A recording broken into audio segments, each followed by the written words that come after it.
soo dhawaada maalin wanaagsan saaxiibada YouTube-keena ku xiran meel kasto ay joogtaan barnaamijkeena waa karkar qodob xasaasi ah ayaan idinkugu sidaa maanta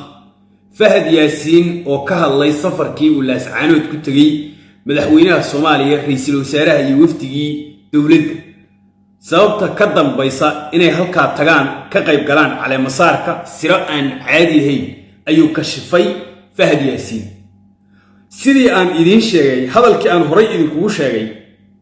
ayaad moodaa Fahad Yaasiin inuu buug ka akhrinayo qodob waa kaas muuqaalkiisana waa idin hayaa qodob kale madaxweyne ku-xigeenka ee maamulka waqooyi bari iyo madaxweynaha waqooyi bari khilaaf ayaa soo kala dhex galay xalay ninka la yiraahdo abwaan oo ku-xigeenka waqooyi bari fariin gabay ah ayuu soo diray waxa uu soo jawaabay meeshii laga sugayay madaxweynuhu inuu soo jawaabo wiilkii faqashini ee gudoomiye ku-xigeenka baarlamaanka ahaa wuxuuna yiri cid kasta oo meeshan ku caajistay ha iska tago ha iska dhaqaajiso xilligii waqooyi bari ay dadka bari jiday waa dawlad quwad leh ku leeyahay gantaal aan caadi ahayn oo faqashini ka yimid ayaa warsangali ku dhacay ayagoo gantaal yar dhulbaanta ka sugayo qodob waa kaas qodobkeena labaad waa mid xasaasi ah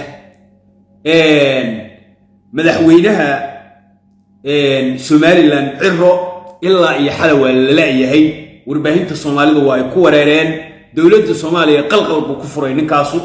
waxa la leeyahay Israa'iil ayuu ka degay qaar waxay leeyihiin Imaaraadku jira qaar waxay leeyihiin Hargeysa dhex fadhiya hatta shacabkii Somaliland ayaa cadeyn la meesha uu joogo madaxweyne Ciro haddaba waxaan rabnaa inaan faahfaahino qodobkaas jaallayaal soo dhawaada waxaan idinka doonayaa daqiiqadaha aan ku jirno nala joog oo nala dhamayso xogo muhiim ah hayna sidoo kale YouTube-kan xukumo meeshan siyaasadda Soomaaliya aan ku goobaynaa weligeed dukaan ma gadda soo bariiska waxyaabaha yar yar ka lama xiro bacal laguma xiro annagu waaba baqaar siyaasadda looga sheekeeyaba siyaasadda Soomaaliya waa baqaarka lagu iibshaday marka ku soo biir ka mid noqo ka maqnaan sidoo kale subscribe saaro leegna noo saaro horta muuqaalkan ila garay intiina maaragtay daawanayso muuqaalkan la garay sharta iyo waxyaabahaas ads baad ka qabtaan oo ogaa Soomaali soo dhawaada waxaan rabaa inaan u hormaro qodobka ugu horeeyo horta waxaan ka dhigayaa Fahad Yaasiin intiina xasuusata halkaan nala joogtay doodihii TikTok aynu ka galeynay ogeyd waxaan rabaa inaan dib idin xasuusiyo aniga waxaan idin iri waqooyi bari wallahi saddex muuqaal baan ka soo duuba waqooyi bari ilaahay baa rabay xasan iyo dawladiisu maysan rabin arrintan laascaanood imaatinkeeda iyo qorshahan socdana waa qorsho ay sabab ilaahay baa sabab uga dhigay koolkii Netanyahu iyo arrintii Yahuudda iyo Somaliland dhaxmaday sidoo wax kasta oo yimaadaan qaybna waa leeyihiin sharna waa leeyihiin marka shartoodina weli way taagantaa qayrkoodina waqooyi bari baa ilaahay mirsiiyay waa qodobkii aan ku taagnaa cid walba ay ogeyd warma cid diidaysaa jira ma waanan idin oran xasan waqooyi bari ma rabin waa ka cagajiiday firdhiya xataa waa iloobay caleemasaarkiisii waa laga gudba maxaa marka soo cusboonaysiiyay arrintan dhacday anigu reer waqooyi bari waxaan idhi meesha aad mahad xasan uga mahad celinaysaan siyaasad xumada Somaliland ayay arrimahan aqoonsigiinuna waagii uu badda Itoobiya u saxiixay ku yimi sidoo kale tan kalena waxay ku timid Yahuudi uu la heshiiyay iyo video call-kii qayrba waqooyi bari video call-ka uga horreeyay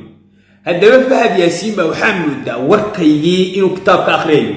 anigu waxaan ogaaday siyaasadda in hadda waa inaan shahaado daabacdaaba waa ii fadhidaa waa inaan shahaado daabacad aabihii siyaasadaba haddii uu mowqifkaygii iyo arrintaygu uu ta'kiidinayo oo uu xoojinayo waa ii fadhidaa adinkuna hanbaliyo ii soo qora فهد ياسين بايدين سيديريا قد بدي وجيدي انت انا كلا سو دحبا هنا ايدن كوgu sheego la sacaano madaxweynaha tagay kan si huna ايدن كوgu sheego la sacaano madaxweynaha tagay waa ku faraxsanahay aniga inuu tagay waana macnaha la sacaano madaxweynaha tagay waa ku faraxsanahay anigu inuu tago leey siida meeshaan ma rabo laakiin whatsapp call ka hor loo socdo odogu waa dhooqaysta wuxuu ku leeyahay what is up ka hor odogu ma u socda de waa maya de ilma real ma waysan maya ahayn ma waysan maya ahayn waa meesha aan idinka leeyahay Somaliland go'aankii yahuudda ay la gaartay qayr iyo sharb waa lahaa qayrkiina waqooyi bari baa dhankeedu naga xigsaday shartina dhinacaas kale naga xigsaday war siyaasad siida hadal waa noo fadhiya aadi lahaa inta Netanyahu telefoonka soo diray meeqa firdhiye sugayay inuu yimaado maray isku dantay oo asiga laftigiisa caleemsaarkiisa uu ilaabay baa ilaahay Netanyahu ku soo hadalsiiyay waka macnaha firdhiye waa ilooyay ku leeyahay firdhiye asiga caleemsaarkiisa ilaaway dawladda waa la kari waayay waa isku dantay ayadoo la ilaaway baa ilaahay Netanyahu ku soo hadalsiiyay siida hal mar la wada orday waa la tagay meesha marka loo dhimanayo qorshaan jiray miskax baan jiray haddaadan adii qorshe lahayn oodan dooda hargeysa geeyay dooda xamar iimaanay macnaha wuxuu Fahad sheegayaa inaan qorshe jirin dawladda wax baleen oo horta u dhisan ma jirto oo tanaan qabanaya ninkii shaxda ciyaaray wuxuu yiri tanaan degahayaa tanuna ilaawan macnaha dawladdu meel ay degto iyo meel u laaban iyo meel ay rijeynayso ma jirto xooluhu naqa ay cunaan iyo aqli yihiin macnaha dawladdu maalinkii qorraxdu marka ay soo baxdo jirwalka iyo waxa taagan ayay ku aqli tahay xasan iyo tiimkiisu waxa horta baleena ma jiro oo qorshe ah ninkaanaba cadaynayaba ma jiraan kullee waa meesha dhibaatadu naga haysata waa halka أنت في الريال دورتي وتجي لها واحد بدنا لا يابا إني تقول على ولا يابا إني تقول على وهدو حدث فعلك لا سيسا من لها ولا يابا إني وحسون لها جاي لها معناه وحوليه فال وقال هروف ريال دورتي هدي وحسن تيلها وح حدث دعيو مدعين يكلين معناه واحد بدن وحدث دعي واللي باتشوا وياي أي الله باتشين لها أيوليه هدو تجي لها معناه hadduu xilligaa tagi lahaa marka si kasta marka loo eego waa siyaasad xumo dhinaca dawladda waxaan rabaa reer waqooyi bari annagu waqooyi bari horumarkeeda waa ku faraxsannaa waana jecelnahay inay guulaysato waana maamul dhaqaaqay sideedaba maamulka laftirkiisa xataa mucaaradna waa loo baahan yahay inaad muxaafidna waa loo baahan yahay qofkii ku soo hadal qaada ama wax kaa sheega haddaa cadaawad u qaadi imisaa Puntland la caayi imisaa Jubbaland la caayi maamulada waa la caaya waxba laga sheegaa madaxda la dhaliilaa qofku waa ku dhaliili kara sidoo qofku marka uu ku dhaliilayo ilaa inta lagu caayayo qofna walbaata laakiin maalinkii laga istaago aan waxba laga sheegin oo aan laga falanqayn oo aan laga doodo midba waxa laga yaabaa inuu ku leeyahay waqooyi bari baad ka hadlaysaa waad ka falanqaynaysaa halkaas aad ku jirta wuxuu ku leeyahay orod Jubbaland orod Galmudug maraxaan baad maxaa adiga orod maamul samayso maamul maraxaan in la sameeyo muucil qaba 60 sano oo Soomaaliya ay xornimada haysatay soddon ka mid ah Soomaaliya maamulay maantana ragga ugu jaanis ka badan ayaan nahay inaan xukunka qabanno Jubbaland haday tahay inay Jubbaland majority banka xilkana hadda nin baa ku fadhiya maanta inaan waqti ku bixiyo oo lacag ku bixiyo Axmed Madow dagaalkiisa waxa iiga wanaagsan inaan waqti ku bixiyo oo aan juhdi ku bixiyo filla Soomaaliya anoo furihii guriga helayo ina adeero furihii daaqada maxaan ku fali hadalkayga si fiican furihii guriga anoo helaya albaabka weyn ina adeerkii daaqada maxaan ku fali waa maya aniga fiiri tusaale hadda annaga mucaarad baana waagii hore nimankan hawiye mucaarad bay ahaayeen dawladday mucaaradsanayeen lamaana yaabanayn haddaa xasuusataan hirshabeelle farmaajo asoo xawaal haystaa intuu ka qaaday farmaajo siiye nimankan abga abgaal kumay qaboobin kumana degin hirshabeellaa layni siiyey dega oo farmaajo abaal u haya maysan oran waa dagaalamayeen ayagoo hirshabeelle la siiyey dagaalamayeen sababtoo midka aynu siinayno mid ka weyn bay rabeen waana naga qaateen oo aakhirkii waa heleen marka waxaa la rabaa aniga hadda qorshihii jubbaland ka socday haddana waa soo laba kacnaynaya ogaada qorshihii jubbaland ka socday axmed madoobe oo aan la dagaalsanahay 12 sano aan xiriirna dhex marin aan dagaal kula jiro yaa axmed madoobe dagaalkiisa halka inta dhigay dowladda ku soo jeedsada maraaxaankii gadar joogay iyo kuwii jubbaland iyo kismaayo iyo qudus joogayba ayaguna waa dagaalamayeen axmed bay la garabsay awalna axmed bay qoriga shiishadu axmed bay noo saaray waa ka jeedino xasan baa ku qofka waxaa la qabaa waxaa la yiri doqontu 12 intaasoo indhood bay leedahay inta walaalkeed bay ku eegtaa waxaa la rabaa walaalka hal inaga ku eeg cadawgana intaasoo ila ku eeg ka jeeso annaga Puntland maxay noo maanta hadda Puntland in ciidan lagu dhex sameeyo dhibaatooyinka Puntland laga sameeyo yaa sameynay rag ma jirteena sameynay waxay sameynayaan in ciidankii Puntland la kala dhex galo la kala jajabiyo dhan walba laga galo oo ciidankii xataa yaa sameynay ninkii booliska haystaa sameynay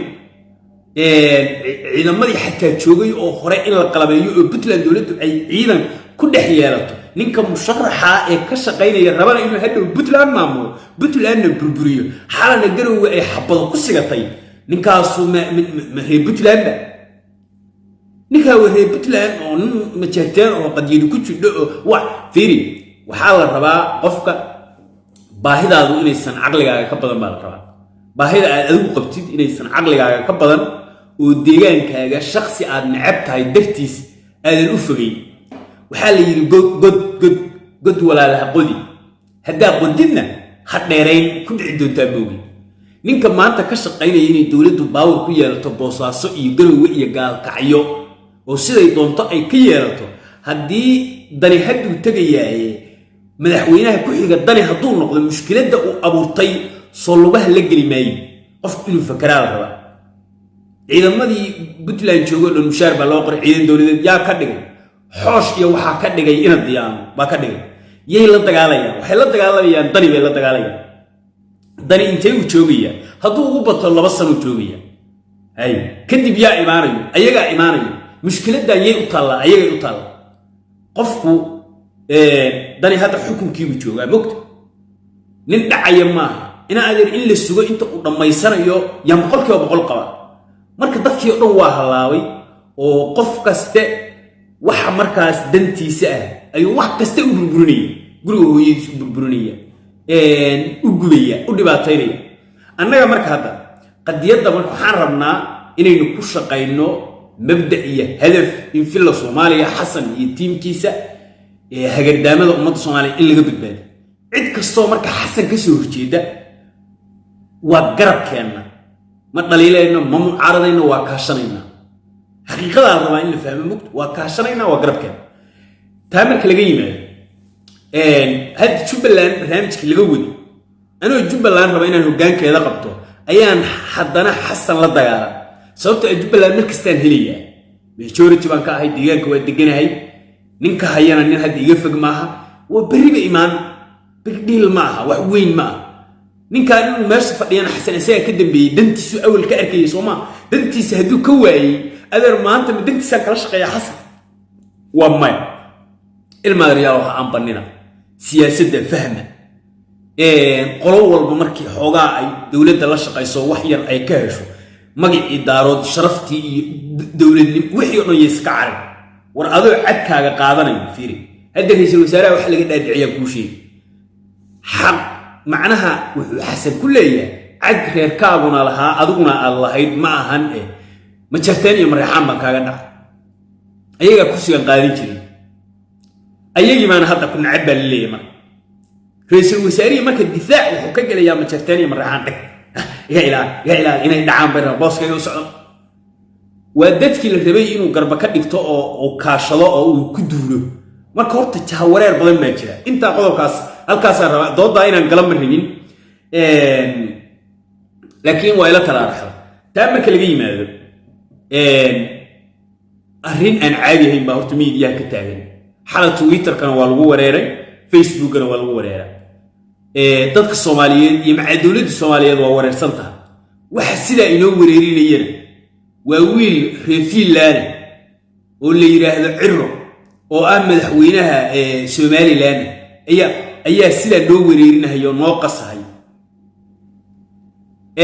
waxaana keenayo arrimaha dibadda aanu ka dhimanaa dawlad ma haysano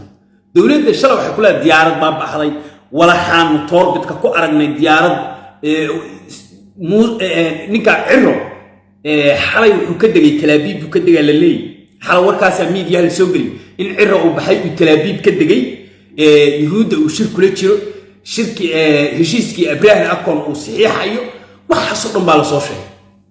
hay dawladii maxaa diyaaradda u celin weydeen baa wala xaynu toorbidka ku aragnay walax madow oo sida gorgorka u duula diyaarad oo walax oo madow baanu aragnay raaleerkii dastig leey war walaalayaal ma walax madow baanu aragnay baa dal lagu xukumay ma walax madow ayaanu aragnay baa dal lagu xukumay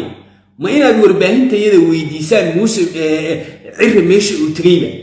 Ciro waa idinka dheereeyay siyaasadda waa idinkaga adkaaday haddana wuxuu jira imaaraad ku jooga imaaraadkuna aqoonsi bay siinayaan shalay Cameroon ayaa siinaysay ilaahay dib ku soo ogol yahay yahuudana heshiiskii uu saxiixaya Abraham akoon waa isweeshanayaan xasana wade maalinkii ay rabtay inaad u jawaabto ninka wax ka qabatin laascaanood har cad baa laga saaray har cad ayaa Somaliland laga saaray ay ka baxeen ciidamadoodii baa ku xiran uma soo socdaan haddaad tagtid iyo haddaad tigi waa suumid waxaan daawanayay mataqaan sheekada waa idin soo dhaafay wargeys yahuuddu ay leedahay baan daawaday oo si fiican u daaracal waxay leeyihiin mataqaan waxay leeyihiin madaxweynaha Soomaaliya oo la socdo koox TikToker ayaa qaad tahriib ahaan wuxuu ku galay dhulka Somaliland degmo ka tirsan waa yahuuddi wax sida u dagaalamayso ilkaay ku dagaalamayso qodobkaas halkaas aan uga baxaya Ciro waa ka dheereeyay xasanna marna laascaanood buu isku sii deynayaa marna boqcadihii Muqdisho ku yaalay ayaa la goobaynaya mitir baa la wataa cabir nin cabir wato oo maalin walba goof kaaraan ku yaala cabiranayo miya inaad ma foofo weeyaba ma saaba caalamka u foofayaba nimankaanuna waa naga dheereeyay waqooyiga awalba Ingiriis iyo balaaye la dhaqmeen oo luqadahana way yaqaanaan qodobka halkaas aan uga baxaya qodobkayga ugu dambeeya marka waqooyi bari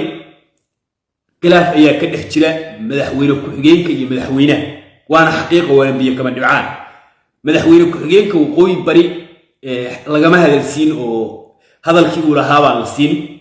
waxyaabo badan buu tabanayaa odagii xalu afka furta xal annaga u hadalnay shufariintaydii baa gaadhaan maray xalu afka furto qoraal buu soo qoray qoraal wuxuu leeyahay ninkii iga maarmi kara uma muraad yeesho gabaygii waa taqaanaa 100 sano ka hor baa gabayga la qaada nin kasto ciidanba gabaygaas u tiray nin kasto wax dareema ninkii iga muraad yeesho usaas gabayga waraana bal isaxa gabaygaas ninka yaqaan gabaygaas ayuu soo tiriyay markii uu soo tiriyay xal jawaabta waxaanu ka sugaynay nimankii dhulbaantaynu ka sugaynay kuwa yaroo faqashin la yiraahdo cuquba qaba ayaaba odagii nuclear la dhacay wuxuu ku leeyahay waxa soo hadlay saaka waxa soo hadlay gudoomiyihii baarlamaanka wuxuu leeyahay waqooyi bari waa dawlad quwad leh waa dawlad ballaaran cid kastoo ku caajista albaabada u furanba cidna bari mayso dawladdan waa dawlad baawur iyo awood leh ku leeyahay marka cid kasta oo inay ku caajistay dareentay adeer hasiidaysu leeyahay wiilkii faqashini baa fasaxaya عقوبة كودع ورجال يلا وين سلام يا مقال كيلا جري شرطنا لدع ركزيننا ومهم